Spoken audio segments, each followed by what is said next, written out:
lebih besar sebesar 20%, pembangkitan entropis pintu masuk akan dominan, sehingga bilangan B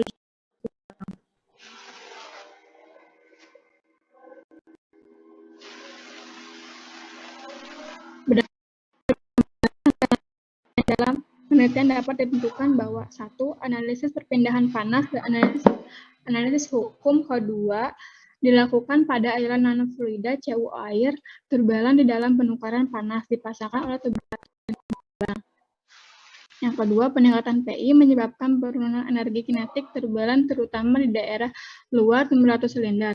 Makalah ini dapat dijelaskan dengan laju alur massa yang lebih rendah dan akibat gangguan aliran dan turbulensi yang lebih dapat diabaikan dalam silinder yang lebih banyak perforasi.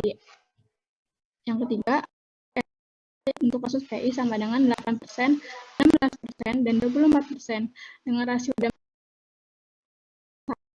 0,7 masing-masing adalah 112,4%, 97,4%, lebih tinggi daripada penukaran. Ada 280 yang keempat, ada 289, 212,9, 189,4 dan 193,%. Tingkat pertumbuhan dalam produk entropi GSK untuk 0 sama dengan 0,05, 1, dan 1,5%. Masing-masing karena bilangan RR ditambahkan 6.000 menjadi 17.000. Faktor-faktor gesekan peningkatan dengan kenaikan fraksi volume nanopartikel menggunakan nanofluida dengan 0 sama 0,5%, 1%, 1,5%, peningkatan faktor gesekan masing-masing sekitar 2,7%, 7,8% dibandingkan dengan air murni. Perpindahan panas kehilangan gesekan dengan adanya bubuk nano CuO disebabkan oleh peningkatan viskositas nanofluida dan lebih banyak interaksi antara partikel dan fluida.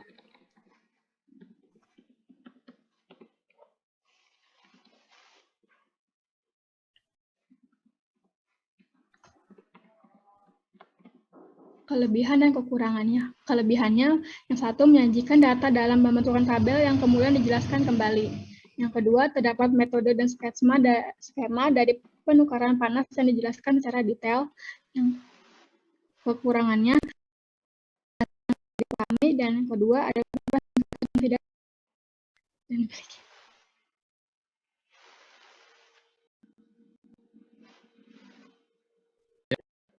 Ya.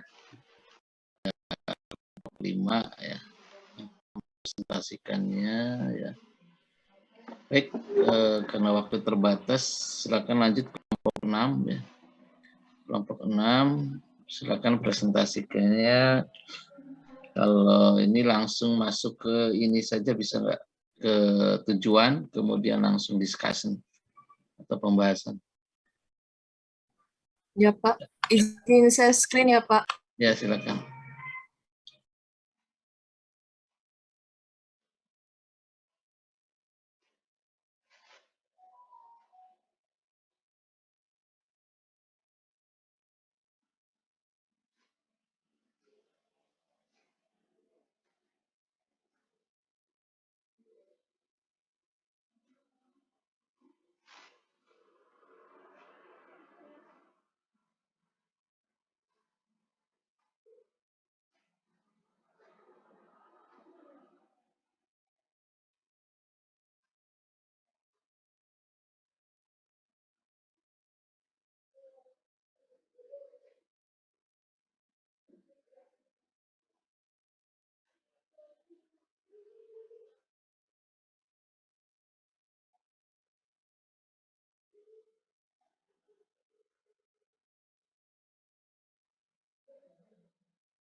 Belum muncul, maka ada kendala saya.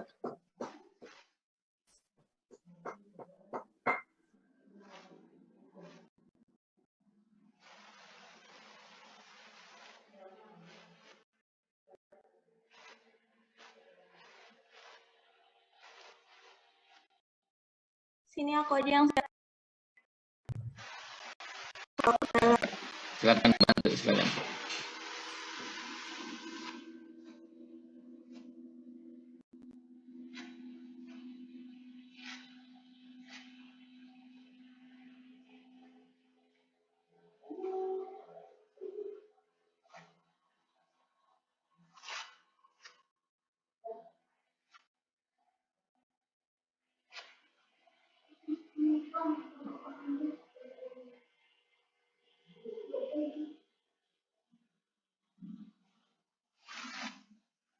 sebentar Pak, Syailanya katanya nggak bisa di ini.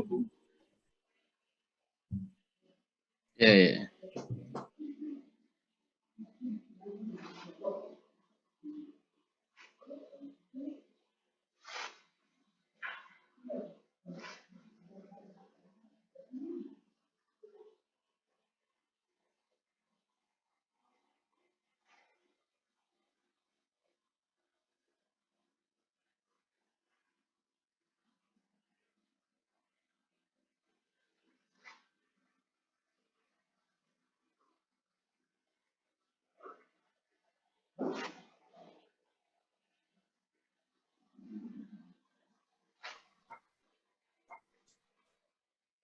Ya, silakan dibantu Aura.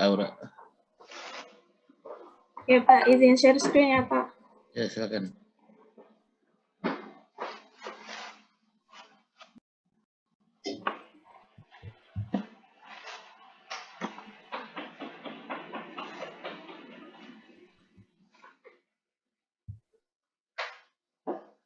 Assalamualaikum warahmatullahi wabarakatuh.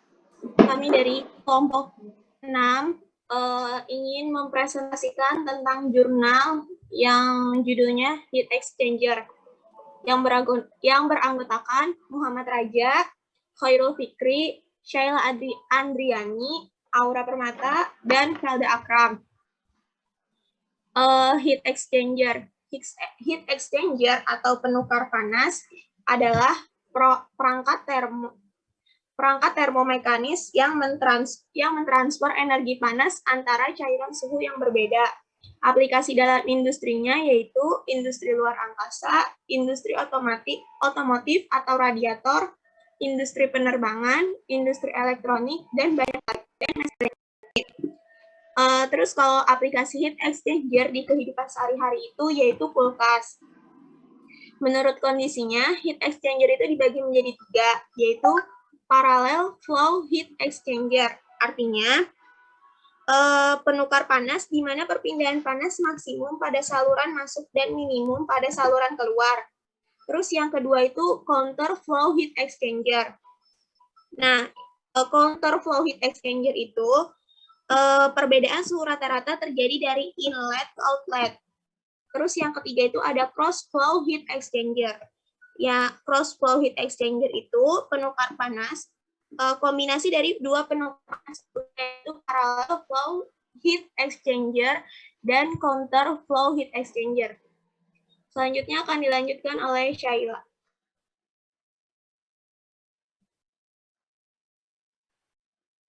Nanofluida pertama kali diperkenalkan oleh Choi sebagai varian arus fluida perpindahan panas. Nanofluida digunakan dalam fluida perpindahan panas karena kapasitas panas yang tinggi dan konduktivitas termal yang tinggi. Juga mengandung ukuran nanopartikel yang sangat kecil, baik logam maupun non-logam.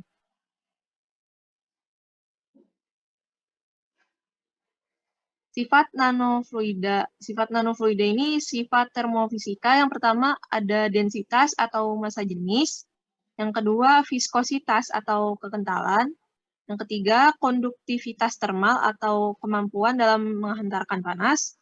Dan difusivitas termal atau kemampuan materi untuk mengonduksi energi panas terhadap kemampuannya untuk menyimpan energi panas.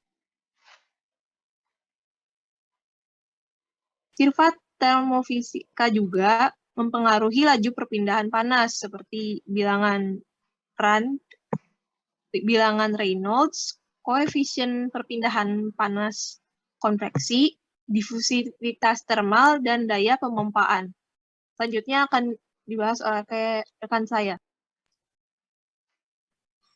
Oke, langsung ke discussion aja bisa. Berdasarkan data yang ada dalam jurnal, jika bilangan Taylor meningkat, maka bilangan Prandik meningkat.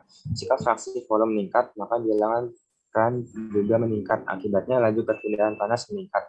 Jika fraksi volume naik, maka konduktivitas dan difusivitas termal juga naik. Next.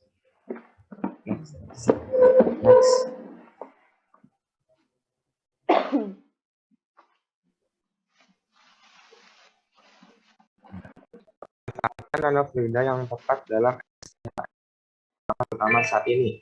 Nanofluida meningkatkan sistem dengan menghemat energi dan mengurangi biaya keseluruhan sistem dengan cara yang sangat efektif tanpa efek lingkungan.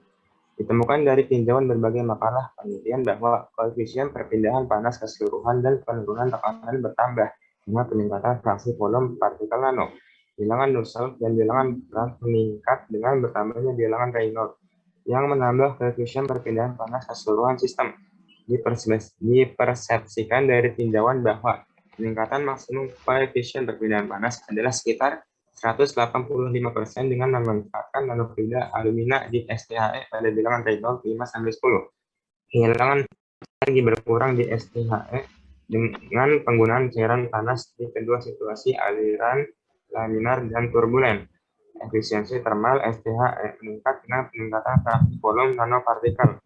Faktor gesekan memperburuk dengan kenaikan viskositas nanofluida, tetapi berkurang dengan peningkatan bilangan Reynolds dalam kasus aliran turbulen. Koefisien perpindahan panas keseluruhan dan bilangan Nusselt juga bertambah dengan bertambahnya bilangan Dirichlet. Efektivitas penukar panas meningkat sementara penurunan tekanan menurun dengan slide-nya nggak bergerak.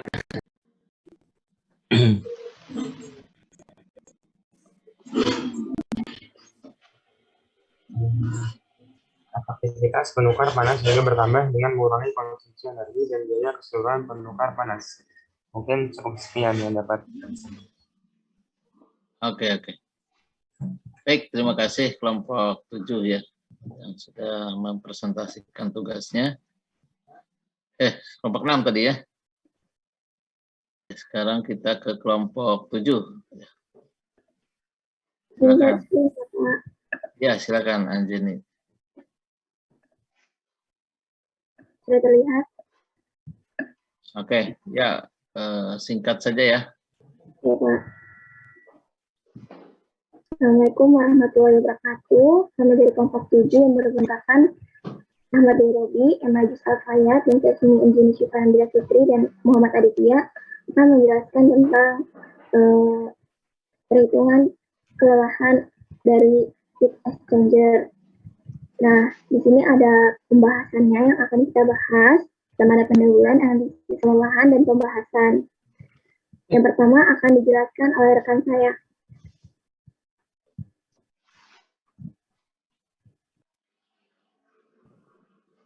Bisa di slide next. Belum keluar tulisannya, Jen.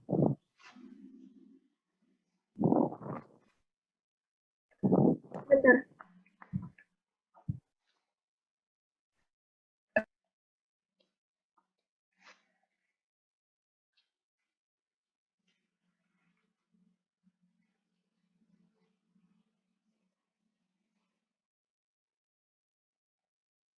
Belum terlihat nih ininya.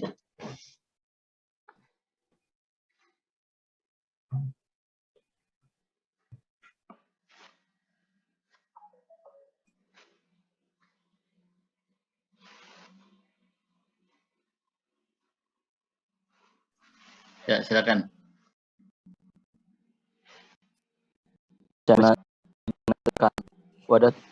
Wadah tertutup yang dirancang untuk menampung gas atau cairan pada tekanan yang secara substansial berbeda dari tekanan lingkungan, seperti reaktor dan perangkat perpindahan panas yang digunakan dalam industri adalah penukar panas.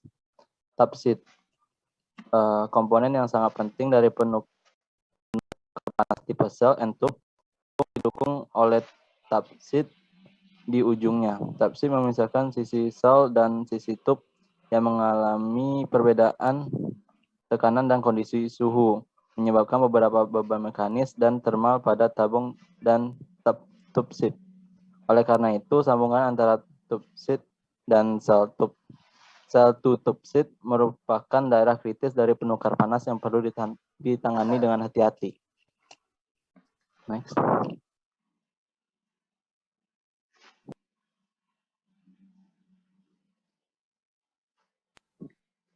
Kegagalan bejana tekan terutama mengalami tekanan, thermal, pemipan eksternal, dan beban nozzle, beban angin, dan seismik, dan lain-lain. Beban yang berlebihan diakibatkan 1. Desain yang tidak tepat, 2. Kesalahan fabrikasi. Beberapa faktor yang menyebabkan kecelakaan pada bejana tekan. Seal, heat, attachment, dan piping adalah beberapa komponen yang biasanya gagal. Kondisi dan faktor berikut telah memainkan peran utama dalam operasi di atas tekan kerja maksimum yang diizinkan, lebih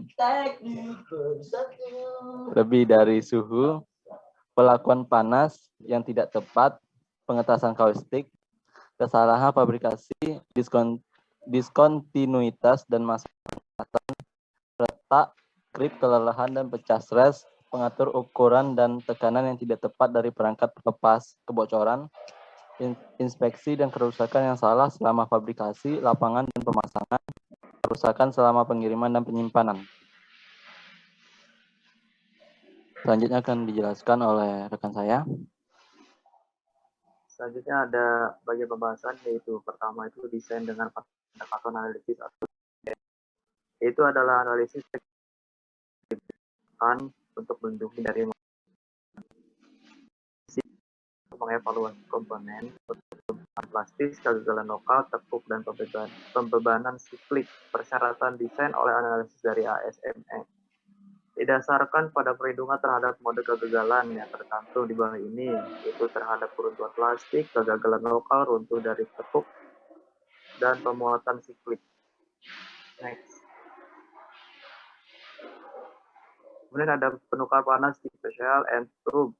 Itu penukar panas yang berfungsi untuk menganalisis dan mengatur sebagai alat penukar panas tipe stasioner, head fixed tube sheet, tipe one pass shell. Terdiri dari shell tube sheet dan penukar panas tipe tabung, tube sheet kecangkang, melalui sambungan baut. Idealkan menggunakan sambungan terpaku antara sel dan kepala di FEE. Bahannya itu yaitu cangkang adalah SE387, GR11CL1, dan tabung masing-masing adalah SA213T1. Model terdiri dari sel dengan diameter dalam 566 mm dan ketebalan sisi sel dan tub masing-masing 16 dan 32 mm dalam kondisi terkorosi. Jumlah tabung yang dimodelkan adalah 237 dengan ID 11 mm dan tebal 2 mm. Selanjutnya akan dijelaskan oleh tenaga. Selanjutnya yaitu ada model FIA. Gambar di bawah ini menunjukkan model penukaran panas FIA 17.1, di mana digunakan untuk membangun model dan analisis untuk beban yang diterapkan. Nah, model setengah simetris ini dianggap mengurangi waktu pengerjaan dan model. Anggapannya, sifat material isotropik linear selalu dipertimbangkan. Selanjutnya yaitu geser karena ekspansi thermal di kedua sadel tidak diperbolehkan, jadi dianggap tetap. Selanjutnya yaitu kontak berikat diasumsikan untuk tabung dan lembaran tabung koneksi. Sebenarnya karena keterbatasan thermal transient selama beberapa jam FIA berjalan, analisis thermal ini kondisi mapan sebagai skenario kasus terburuk dipertimbangkan. Tergantung waktu karena siklus tidak dipertimbangkan. Selanjutnya itu analisis thermal keadaan lunak dilakukan dan suhu dari analisis thermal yang terakhir itu ada kurva kelelahan desain yang digunakan untuk penilaian kelelahan dengan elastis. Pendekatan analisis tegangan didasarkan pada uji batasan untuk efek maksimum yang mungkin. Selanjutnya akan dijelaskan oleh teman saya. Selanjutnya ada analisis kelelahan. Nah, analisis kelelahan ini dilakukan untuk mengevaluasi jumlah siklus yang diterapkan yang dapat ditahan belum tentu. Nah, jadi itu dilihat dari pertama siklus kelelahan. Dalam siklus kelelahan ini ada dua kondisi berikut yang menggambarkan kondisi untuk akselerasi kelelahan. Yang pertama, ketika cairan sisi tabung baru saja dinyalakan dan fluida sisi sel menyala terus-menerus, kondisi kasus beban termal 1 akan muncul karena tidak ada aliran sisi fluida. Dan suhu pada inlet dan outlet fluida sisi sel akan sama. Setelah yang kedua itu ada setelah kondisi tunnel tercapai setelah rentang beberapa jam.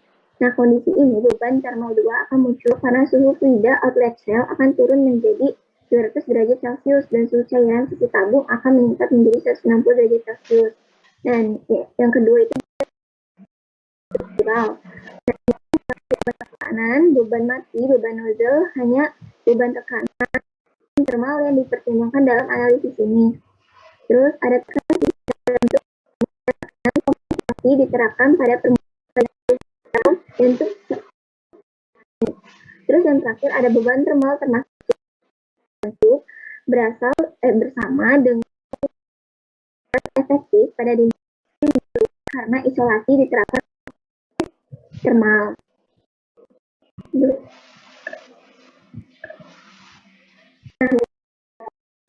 Untuk prosedur penilaian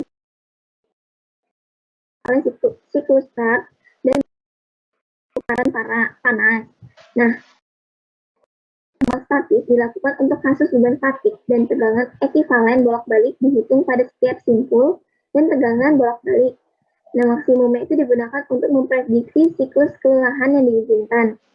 Selain itu juga untuk mengevaluasi proteksi terhadap kegagalan akibat pembebanan siklik berdasarkan amplitudo tegangan ekivalen total efektif yang terdiri dari rentang tegangan setara bolak-balik yang efektif dan jumlah siklus dan kerusakan kelelahan yang diizinkan.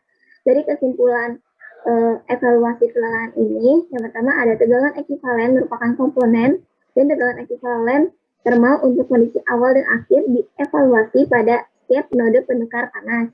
Nah, selanjutnya itu perhitungan rentang tegangan ekivalen bolak-balik dilakukan dan nilai tegangan yang dipertimbangkan untuk evaluasi siklus kelelahan. Dan yang terakhir itu tegangan maksimum ditemukan di persimpangan tabung ketup sheet dan sel ketup. Juga tegangan termal ditemukan lebih dominan daripada tekanan karena siklus tekanan. Nah, ini disebabkan oleh gradien suhu yang lebih tinggi di seluruh lembaran tabung dan tabung. Itu saja dari kami yang dapat saya sampaikan, kurang lebihnya mohon maaf. Assalamualaikum warahmatullahi wabarakatuh. Waalaikumsalam warahmatullahi wabarakatuh. Baik, terima kasih kelompok 7 yang sudah mempresentasikan tugasnya. Baik, alhamdulillah ya semua sudah mempresentasikannya. Berarti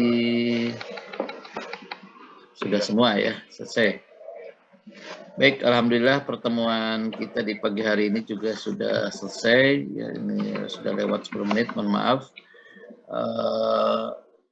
Mungkin ada yang ditanyakan terkait materi proses pemisahan yang dijelaskan di awal.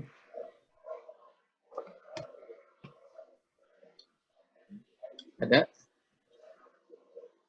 Siapa nih? Ada yang bertanya?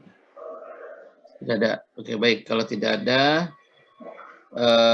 saya tutup pertemuan pada pagi hari ini dan saya mohon maaf ya apabila dalam penyampaian materi dari sejak awal datang setelah UTS sampai ini masih semoga bisa lebih improvement lagi dalam mencari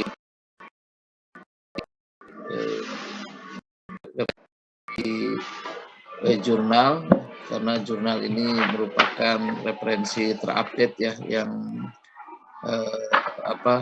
bisa dilihat perkembangannya ya. Nah, tadi dari HI ini saudara sudah banyak melihat bagaimana peta preset di bidang heat exchanger 5 tahun terakhir ini. Baik, insya Allah kita jadwal UAS di tanggal 15 Desember ya. Semoga saudara bisa mempersiapkan diri dengan sebaik-baiknya dan usahakan menjawab sesuai dengan kemampuan diri sendiri, tidak bekerja sama dan deskripsikan apa yang saudara pahami, yaitu biar lebih mudah dalam menjawab soal. Mungkin itu saja dari saya ya. Selamat belajar, semoga sukses selalu ya. Sekian, terima kasih. Alhamdulillahirrabbilalamin. Wassalamualaikum warahmatullahi wabarakatuh. Waalaikumsalam warahmatullahi wabarakatuh. Terima kasih banyak Pak. Terima kasih banyak, Pak. Sebentar, tutup dulu ya. On kamera dulu sebentar. Lupa saya. Wah, udah hilang berapa orang bertemu? 4 orang. Oke, silakan di on kan yang ada kendala ya, yang salah. Nanti namanya ada gitu. Oke, sebentar. Temuan 15. Oke.